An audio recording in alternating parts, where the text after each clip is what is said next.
and welcome to episode 59, an interview episode of the Primary Maths Podcast, the show where we talk all things primary maths, with me, John Cripwell.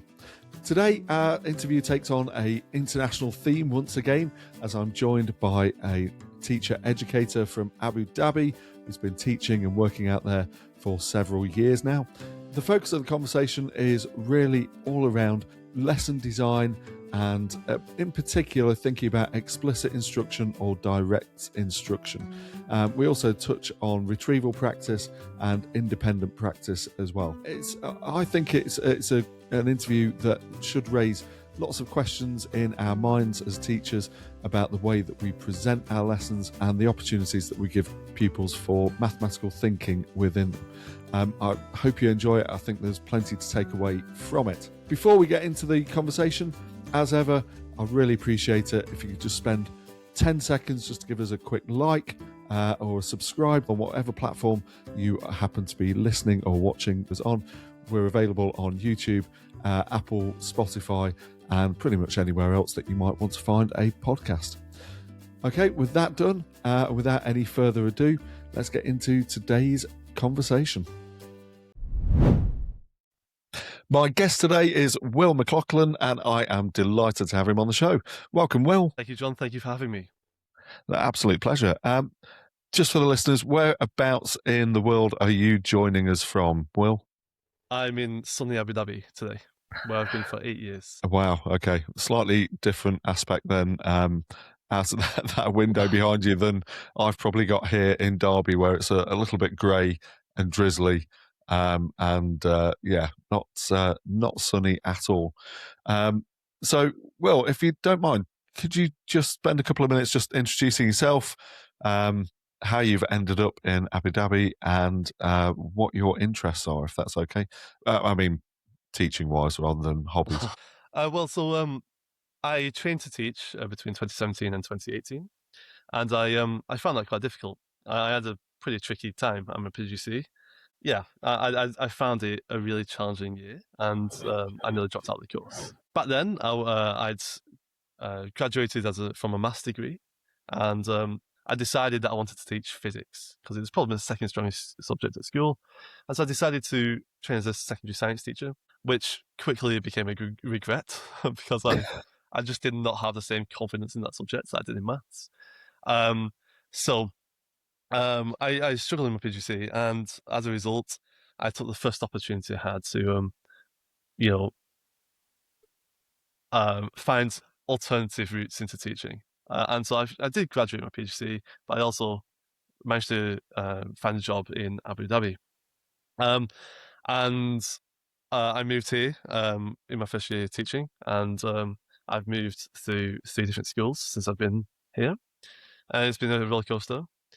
And a very steep learning curve. In about 2019, I started my master's in education. One of the nice things about working internationally is you do have a bit more flexibility with workloads.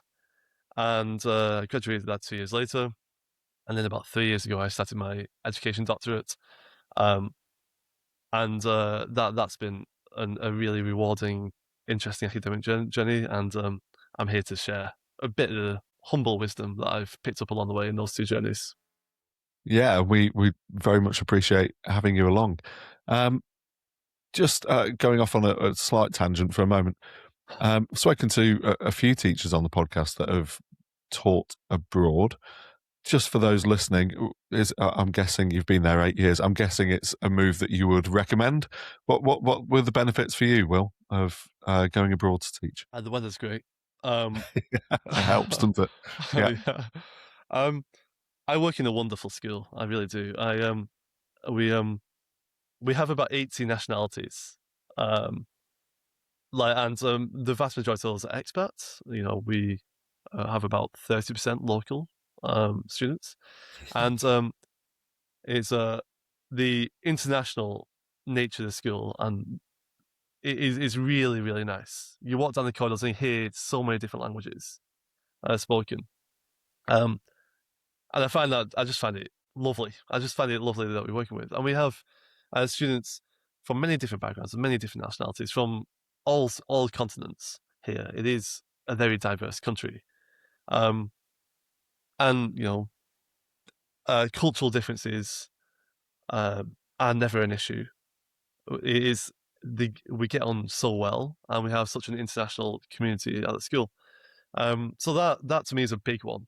That it is a wonderful, wonderful atmosphere to live in, and experience. The caliber of students we get at the school, we get the full spectrum. Well, we get students who really struggle with maths, all the way up to just unbelievable kids who live and breathe maths. Some of them whom are just unbelievably clever and put me to shame. They're just faster than me in everything. So I really enjoyed that as well, where there are a lot of opportunities to really get geeky with maths in the context I'm in. So yeah, I do love where I live. I'm also kind of envious of the science learning movement in the UK, something that I am distantly connected to through social media, and as a kind of a movement that I'm trying to nurture through growing number of conferences in the UAE, and there is a network of us doing some bringing that to the UAE. Yeah, we connected on LinkedIn, and I noticed you got a couple of workshops and things that you presented at conferences over there. I'm still trying to work on getting myself to more international conferences. That's definitely an aim for the future. I'll try and see you over there at some point, Will. So just going back to yourself for a moment, I'm guessing maths was clearly a strong subject for you at school. I'm guessing it was a subject that you enjoyed. Can you remember much about maths at primary school particularly? Yeah, I think I was roughly in the top 20% of my class in primary school, for the most part. However, it was about year 5, year 6 that my parents decided to send me to QMon. Are you familiar with QMon? No. No. It's just a after school club kind of thing where you go and you do drill practice of your numeracy. And then you don't really get tutoring. They just mark it and give you back, and then you take your homework, which is the same, and you come back the next week, and it's time to practice numeracy. I think Kumon would agree with my stuff there, but it's been quite a while. And it was about that time that I realised that I was getting better in school. And at the same time, actually, I was learning to juggle. And my parents swear blind that learning to juggle was a big moment in my mathematics development. No idea if that's true. I can imagine there is some cognitive reasons why. Yeah, there's a lot around spatial reasoning and things, and links with maths, isn't there? So yeah, that kind of makes sense. I've never heard anybody make that link before, but I like it, Will, as an area for research. Spatial reasoning is really interesting stuff, and yeah. I think that's how I would explain it. Yeah, a tangent for another time, John. And so yeah, it's about year 5, year 6 that I realized I was getting really good. I was getting better in the class, and I was getting higher. And then that set me up really well for secondary school, and I was in top set all the way through secondary school. I wasn't top of top set anywhere near. Wow. And I did follow it through. I loved A-level maths. I really got into that. Again, I was not top of the year at all. I've still got my friends to this day are probably better mathematicians than me. But I was the one that was fascinated enough to go to university and study it. And I went to Cardiff University, a wonderful city. And I did my degree in mathematics. Fantastic. And did you? I've spoken to a few people on the podcast that have done maths degrees and things with varying levels of confidence about how much they enjoyed the maths degree. Did you enjoy your degree? Or you enjoyed the city? Did you enjoy the content of the degree? Yeah, there were some really interesting aspects. I don't think I made the most out of that degree. To be young, gay. Yeah, exactly. I could say the same about my own. Yeah, I graduated with a 2-2. I wasn't. I didn't flourish towards the end of the degree. Nothing wrong with a 2-2. Will. It's a good social degree. It's interesting. It's just that we've talked before a couple of times about on the podcast about various points at which maths becomes really abstract for people, and for some people that happens at primary school. For others, I think a lot of people who feel quite confident in maths at GCSE go on to A level, and suddenly it becomes a different creature, maths, and they find that either they love it or not, and then others have a similar experience at degree level. So I've got a little bit of a theory that at some point everybody meets their kind of points where maths becomes this intangible, difficult creature. I'm wondering whether you found that point yet, Will, or whether it's still to come. Maybe, who knows? First week of university. Yeah, right. Okay. Yeah, that makes sense. Okay, lovely. So that is not what we're talking about today, though. When you got in touch, and I was very glad to receive your message, it was around the idea of direct instruction, which in our little pre-chat that we had before we started recording, we mentioned that there's probably a couple of different definitions of what direct instruction is. So if it's helpful, Will, would you mind just starting off with what you understand direct instruction to be as a teaching approach? Yeah. Okay. So direct instruction or explicit instruction or whatever you want to call it, for me, is a framework for teaching that really emphasizes the teacher being at the center, the teacher being at the front of the room, and heavily modeling, heavily explaining the maths, while also embedding a lot of cognitive participation from students. And I will emphasize that a lot in today's podcast. This is not about the teacher talking all the time. This is about the students thinking. And so there will be a lot of checks for understanding, a lot of checks for listening, and just dialogic participation in the room, responsive teaching from the teacher, responding to what the information they're getting back from the students. A lot of people will just say, that's just good teaching. And I think that's fair enough. They're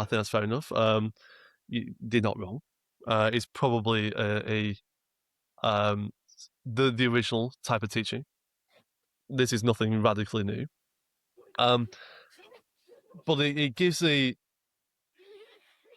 terminology and a vocabulary to a framework for teaching that enables us to kind of push back on some ideas that I think are not very good in the classroom, and say that actually this framework, this has worked in quite a lot of contexts, and probably will work in most new contexts as well.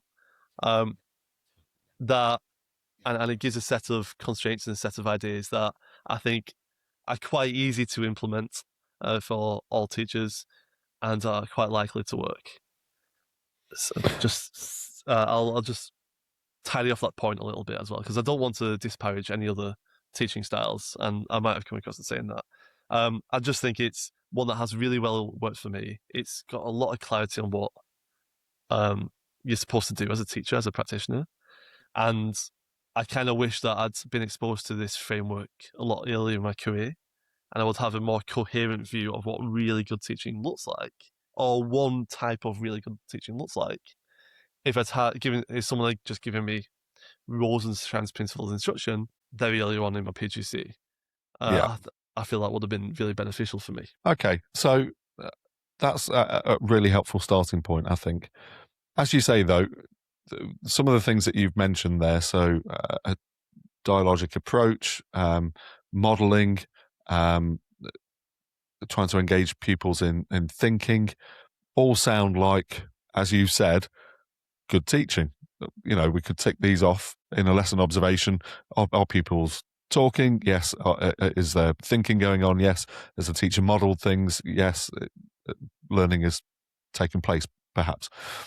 What makes explicit instruction, direct instruction, however we want to badge it, what makes it, what are the sort of core components then that you say that you wish that you'd come across this before? What do you think it adds then that was missing from your teaching before, if that makes sense? What are the kind of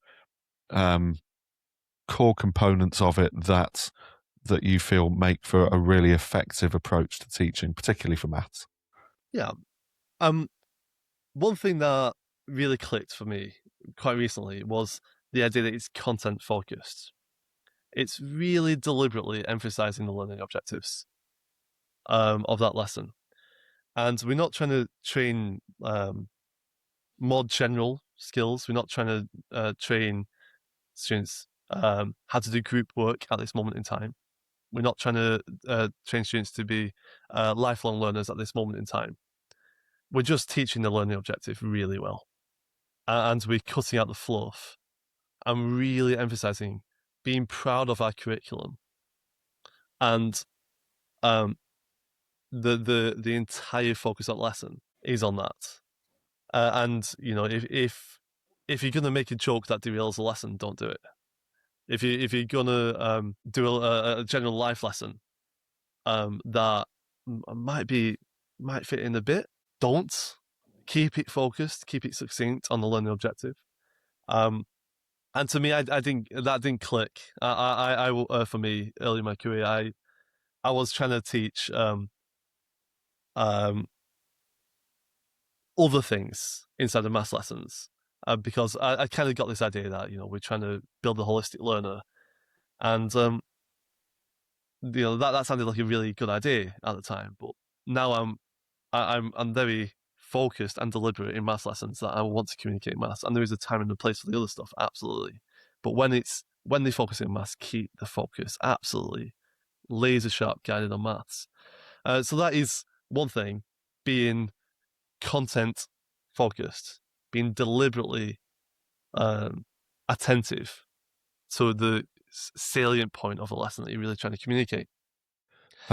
Just to interrupt at that point, I'm sorry, I know you're going on to another one, but yeah. I think that's a really interesting point, and I can hear colleagues shouting out to me now who are primary teachers that can sometimes be quite difficult to do, because in a primary setting, obviously we are teaching, generally speaking, in the UK, you teach the same class all the time. A couple of schools might set for maths, but generally speaking, you've got the same children in front of you all the time, and one lesson ends and another one starts, and things occur during maths lessons that maybe have nothing to do with maths, because of the nature of that classroom. But I guess what you're saying is that in terms of the lesson design and the lesson planning for that lesson, trying to really keep the focus as tightly as possible on the specific learning objective, and always returning to that. Is that right, Will, or am I misconstruing that? I think that's fair, and I also realise that's incredibly difficult to do in a complex teaching environment, and there will be unpredictable things that happen that you need to deal with in the moment, of course, and or there might be even a whole school focus that you decide should actually be embedded into lessons that we're going to put in anyway to reinforce the school culture. There might be loads of different things that complicate this, but for me, realizing that if my objective is the learning objective, keeping that front and center throughout, being content focused, is a good guideline. But of course, it's very complicated. Yeah. Okay. Lovely. Right. Sorry, I probably derailed you from the next point that you were going to make. But if you can remember it, please, please do continue. Yeah. The next thing I would say is direct instruction or explicit instruction frameworks would emphasize a lot of independent practice, and then I'll say silent, focused, independent practice, and extended periods of it. And for me, that normally looks like a 5-minute timer on the board, and I'm expecting complete silence in the room, heads down, after explicit guidance and scaffolding. I do, you do, I do, we do, you do, kind of stuff. But we're getting towards silent, focused, independent practice, and we're trying to get that into every lesson consistently. And then we can try to give feedback on that practice after those 5-minute blocks or 10-minute blocks, whatever class can handle. If they are nailing this practice, you might not want to disturb it, and you might want to just cancel the timer. If they're struggling with the practice and you've done a circulation and you spotted too many wrong answers, time to pause it, back to me. But realizing that, and it goes back to my days at Kumon, where that practice is so important. And again, in my early career, I didn't realize how much I was missing that incredibly powerful, obvious teaching strategy. And I was spending too much time on group work, too much time on independent projects or things like this. And as a result, kids got less practice, and as a result, kids got less confidence in maths. So silent focused independent practice is Yeah, and I think overpowered. I think it's a useful skill to have as well and to develop. Yeah. I know in anecdotal conversations that I've had with teachers in recent years, and I'm going to say it's becoming a cliche, but I'm going to say post-COVID, teachers are often telling me that they find pupils' ability to focus on a task at hand for a given amount of time can be quite a challenge for them. And I do wonder whether we actually give enough time to practice that skill, age appropriate, of course. We're not expecting pupils in year one to be sat for 15 minutes in silence working on something independently, but small chunks of time, absolutely, it does make sense. And I was always a proponent of in my school, the last sort of section of the lesson, the maths lesson, being independent practice. And I used to say that means you're not talking at this point. I'm an advocate for oracy and the power of having conversations and being able to think out loud and discuss things. But there comes a point, and I think that's what you're saying as well, Will, where you then need to internalize that and have a go at things and see what you can do and what you can't do. And that helps from a teacher's point of view as well, doesn't it? But if we don't give opportunity to do that, then it's a skill that children won't necessarily have. Absolutely. 100% everything you just said. In a world where TikTok exists, our classroom can be a sanctuary of calm, focused, extended periods where attention is directed and attention is maintained. And that is a good thing. That is an absolutely good thing. Yeah, and just that wasn't something I emphasized in my early career, and it's just so obvious. It's how I got good at maths, and I don't know why I was. I don't know why I lost touch with that. It's weird. Yeah. Okay, so independent silent practice, a laser focus on the content and the learning objective. Anything else that you would pick out of this framework that you've mentioned, Will? Yeah, I'll do two more briefly. So one is a dialogic responsive teaching. That is a skill, and it's a skill I've not mastered yet, but it's a skill I'm working on. It's really important, and I'm sure we'll go into more depth with that soon. And then the other thing is retrieval practice. You are embedding a daily, ideally, if you can, daily retrieval practice into your direct instruction lessons. And again, the direct instruction frameworks tend to really emphasize the importance of retrieval practice, and retrieval practice for me is the most consistent cognitive science effect in educational psychology. It's just consistently good. Some nuance there, but for the most part, it's just an easy win, and it's a very good bet from the research. So I'm a big advocate of retrieval practice. Yeah. Now, I agree. I'm a big advocate of retrieval practice as well. But what I think I've found over the last couple of years is that it might mean different things to different people. So what's your understanding of retrieval practice and the purpose of retrieval practice, Will? Okay. So it will, for me, for it to be retrieval, it needs to be closed book. There can be minimal prompts, and it's actively searching your long-term memory for relevant information, retrieving that information in full, and then applying it to the current context at hand. So it's two words. It is retrieving information from your long-term memory, and then it's actively applying it with practice. That's my understanding of it. And would it be retrieving information or skills or whatever that you need for this lesson, or are you talking about the idea that okay, we haven't done multiplication algorithms for since autumn one. I need to make sure that we're taking that back out and practicing it so that we don't lose that skill before we return to it again. Which way would you come at that, do you think? My personal opinion, and this isn't research based, this is just my experience, would be that the do now at the starter would be unrelated to the lesson, would be independent retrieval practice. And that's important because if we don't make that independent, we're going to forget to recover it, and we're going to be focused too much on the current learning objective without that constant spacing and retrieval of previous maths topics there. And then I would do a separate check for prior knowledge before I start an explanation.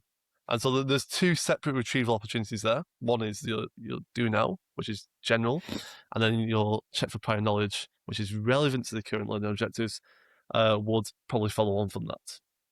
People might mix it up. People might embed them both. It's completely up to you, legitimate, what works in your context. Yeah, I have to say I don't disagree at all, actually. That's kind of how I would do it. I often had conversations with people that at school that, kids are rubbish at rounding. And when you looked at, when we're doing the assessments, it's the rounding questions they're not getting right. And when you look at when we taught rounding, which was typically in the first or second weeks of the term, and then they didn't return to it at all because it was a fairly quick, light touch, couple of lessons maybe, and then not come back to it at all for the rest of the year, it's not surprising that maybe they've forgotten how to, the key components of how to solve a problem on rounding. So that spaced retrieval, as you say, is really important, isn't it? And if we are going to follow a teaching for mastery sort of approach where you are doing intensive blocks and hopefully really consolidating that learning at the time so that it's deeply understood, it won't stay that way unless we keep bringing it out of, as you say, long-term memory, using it and then putting it back, giving it a bit of a polish and then putting it back, as it were. So yes, nothing I disagree with so far, Will. All makes good sense to me. Not that matters or that you care, but it's good that we're on the same page. Okay. Yes. So something that I really, really want to communicate here with retrieval is it's more than just memory. And for me, there's three main benefits of retrieval, and the first two are memory, and the third one's a wildcat. Okay. So the first one is it just makes memories more durable. They're gonna last longer, and that coherent knowledge structure that you've built up in the memory is gonna stay coherent, and integrated and together, and that's a good thing. The next thing is it makes it easier to retrieve and less effortful to retrieve in future. And I can use the analogy like if you're doing a reverse if you reverse parking in the car park, and you have to effortfully retrieve every movement your hands need to make, where to park the car, you're not going to be successful, or it will be an intensely frustrating experience. Yeah. But if every little piece of knowledge or every little skill that makes that bigger skill is fluent, automatic, and effortless, then your working memory is freed up for adapting in the moment, for finishing a conversation or whatever it may be, and you could even multitask while you're doing it. And so that analogy is very similar in maths as well, where if you're dealing with algebraic fractions in year 10, it's only going to be fluent if you've absolutely mastered the stuff that the primary practitioners do a wonderful job of doing in primary. And those skills that you're embedding in year 3 and year 4 and year 5, if they're if they get to the point where they're effortless, automatic knowledge and skills, and that comes through retrieval, then the complex cognition comes later. Yeah. And that makes understanding a really complicated algebraic explanation from a secondary practitioner or whoever later on far more likely to be successful. So that's two things. It's the durability of the memory and it's the retrieval strength of the memory are both really powerful.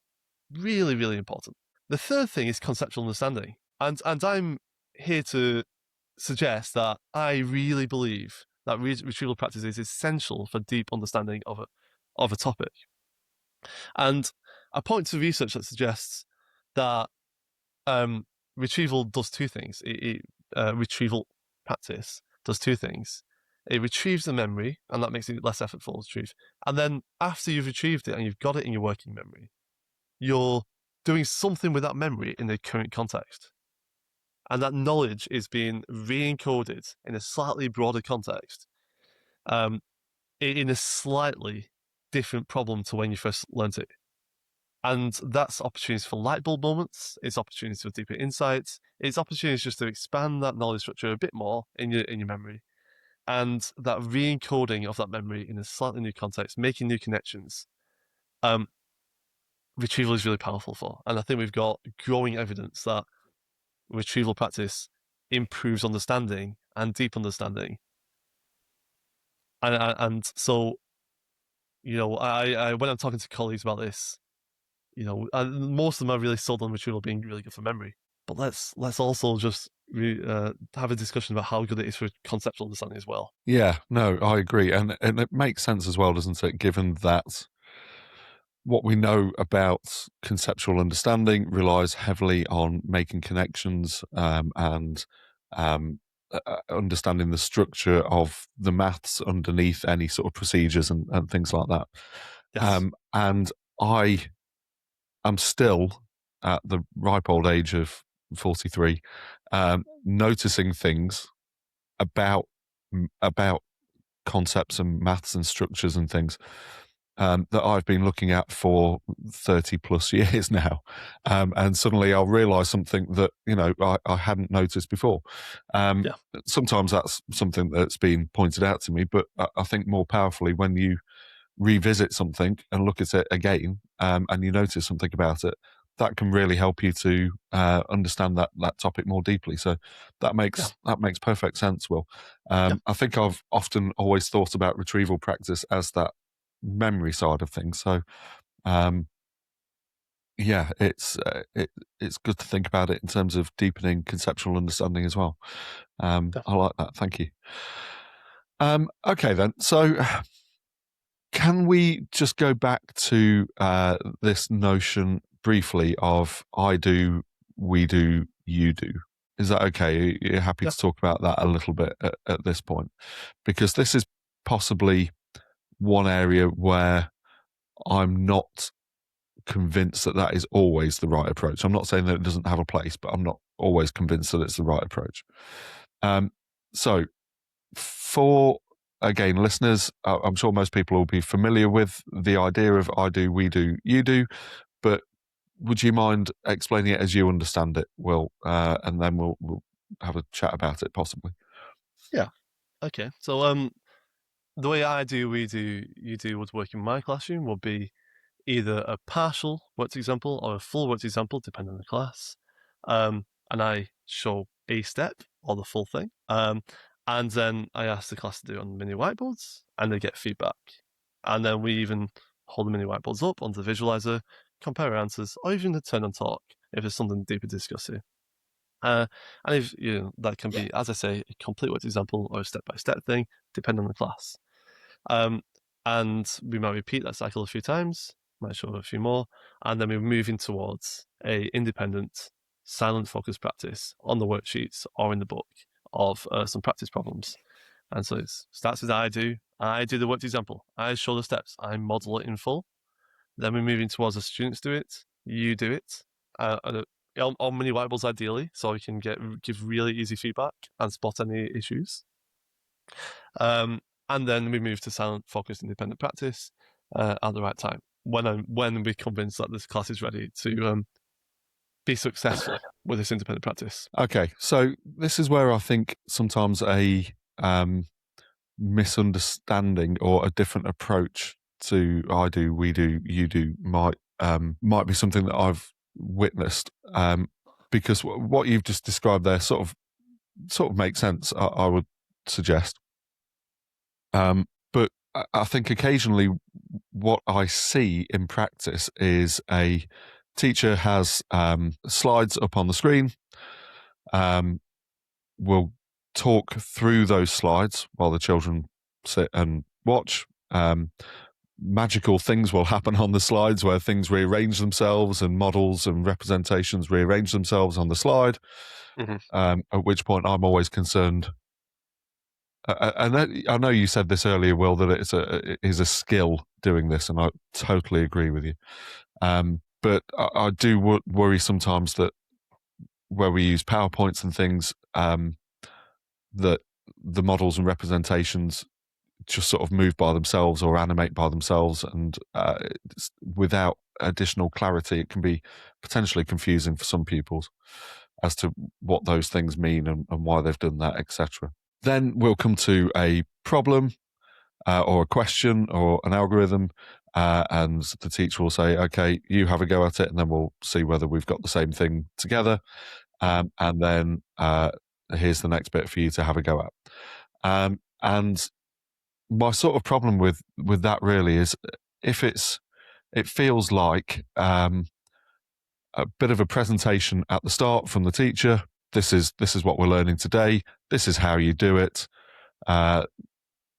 This is what it looks like. You have a go at it, and then we'll talk about it.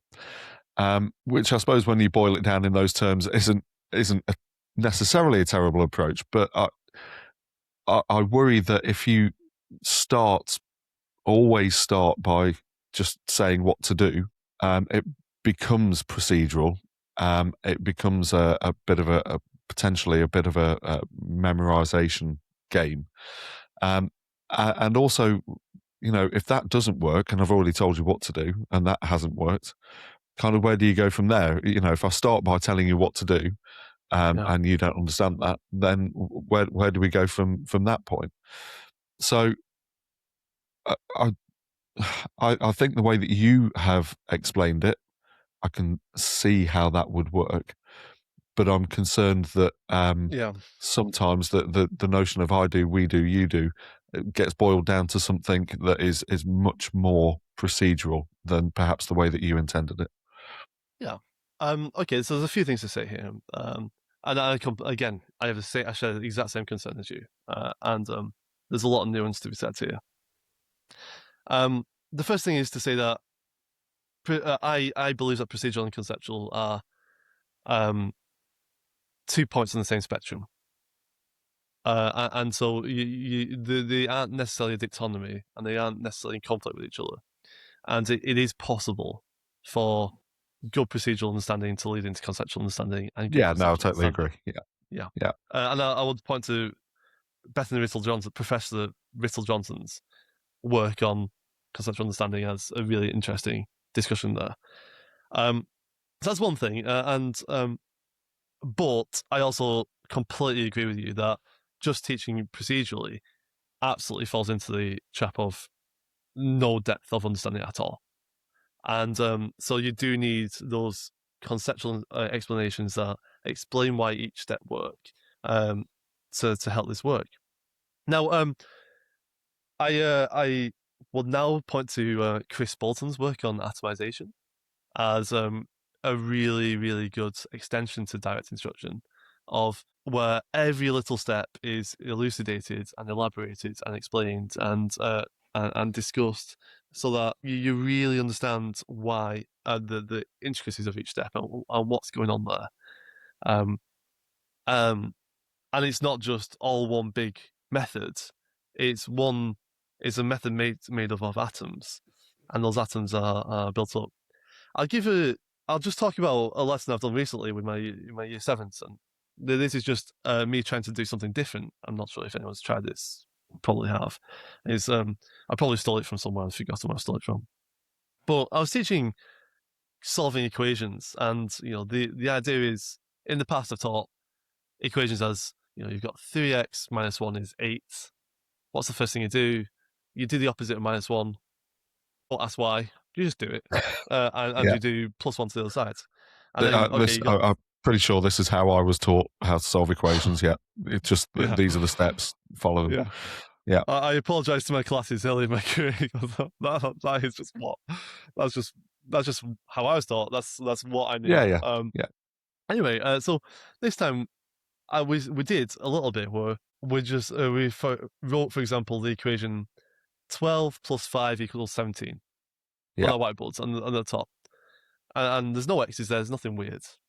And then we just said, okay, we're going to subtract 1 from both sides. And I asked them to line up the minus 1 under the second add end, and the other side as well, and rewrite what the equation would look like if it was like that.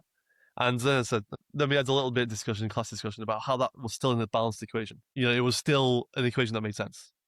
We hadn't broke maths here. Yeah. But if we tried to subtract 1 from both the numbers on the left-hand side, that's an issue. We're breaking maths there. That's not balanced. Then we did similar things for multiplying by 2 or multiplying by 3, or dividing both sides of the equation. And so, I'm spending a bit extra time here, really getting into the nitty-gritty of what we're actually doing when we add 1 to the other side. Yeah, looking at the structure of it, what happens to those structures. Yeah, that makes sense. And you were talking about manipulatives recently on the previous episodes, and I know there's really good teachers who do this with manipulatives really well. I'm not there yet, but I would love to be better at running classes with manipulatives on this subject. And eventually we got to the point where we had 12 plus 5 is 17. What happens if we subtract specifically 5? What would that plus 5 and that minus 5? What happens to it? Well, it becomes 0, doesn't it? And so let's just stop writing that. And you're laying a foundation so that when you actually do a 3x minus 1 is 8 or whatever, in about 10 minutes, this isn't long, or however long it is, that there's some familiarity and there's some mathematical sense of why this procedure works. Now, what makes sense to me there, Will, is that you've started at a point where everybody in that room, I would imagine, can access that. 12 plus 5, we can all do that, equals 17. Everybody can understand that. And you've taken it step by step through the, what happens if we do this and what happens if we do that.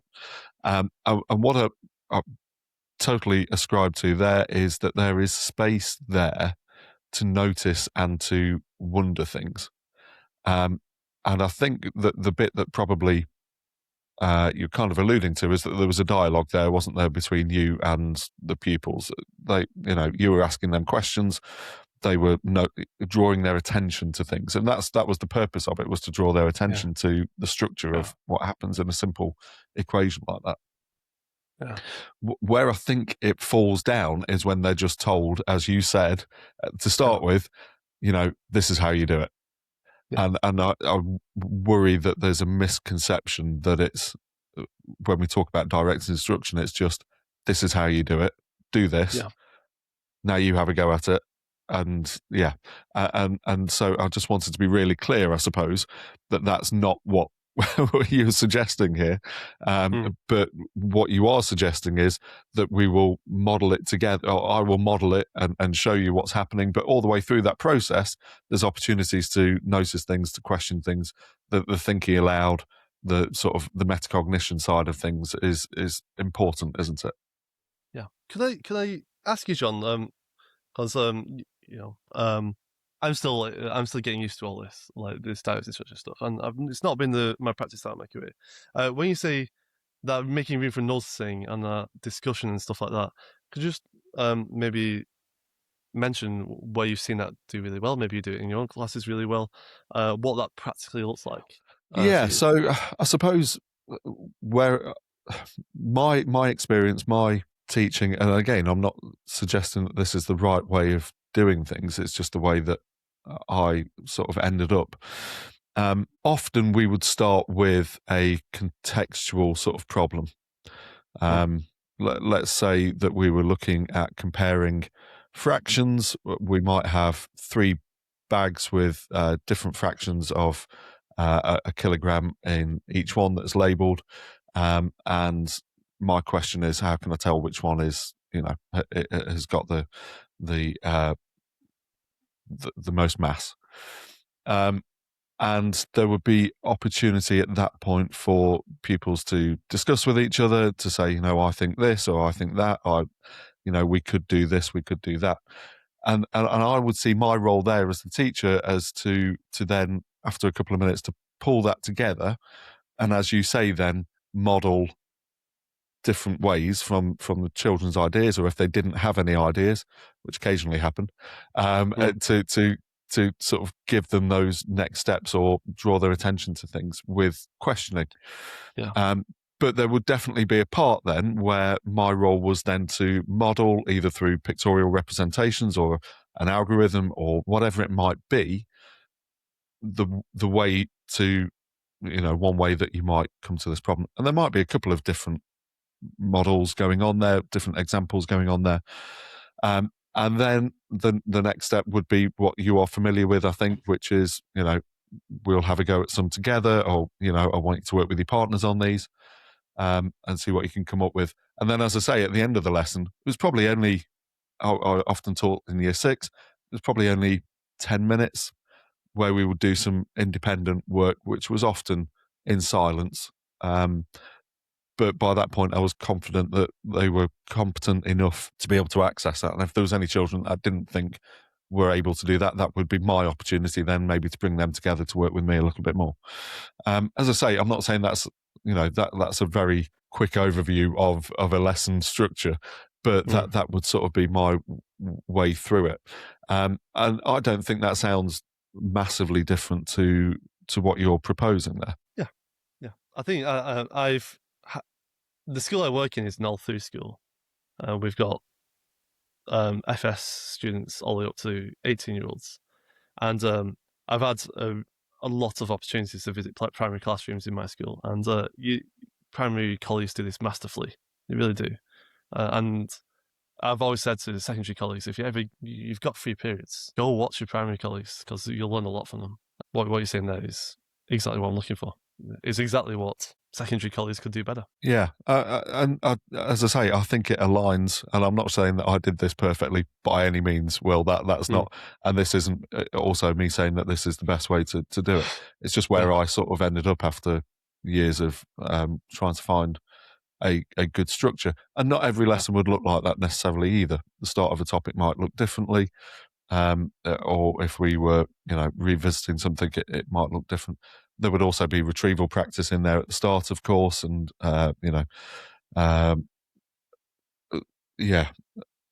possibly some sort of exit task at the end, maybe. Although I moved away from that a little bit as well.